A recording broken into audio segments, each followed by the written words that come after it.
Well, this would have been the scene of a pretty big party, but the party, of course, was not to be. Instead, we have something else. We have something more important, and we have the park. Today it's supposed to be sunny, and there's supposed to be 150,000 of us arm in arm singing and dancing and riding the big observation wheel, and instead you and I are both kind of alone, social distancing and in the rain. But in a sense, maybe it's a little poetic.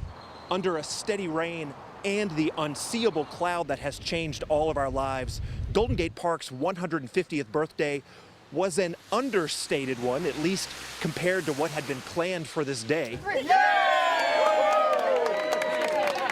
The city actually kicked off a full year of celebration back in January, also on a day that brought a driving rain, and nothing since has gone according to plan. This has been a remarkable year, and this park has seen more than a few of them. Golden Gate Park is a big part of our city's collective memory, its collective history, and it's certainly been here for us in all the joyous times, but it's also been here for us in crisis, right? It's been here, this is not its only pandemic. There have been a few others. It's been here for 2 earthquakes, an AIDS crisis. It's been here in the sun, it's been here in the fog, and yes, it's been here in the rain. Rec and Parks General Manager Phil Ginsburg sees the park as a lifeline during this crisis, and even in today's rain, people came out for it. It is hard to know what John McLaren would have wanted for this park's 150th birthday, but it is also hard to imagine circumstances that could make us more grateful for his work.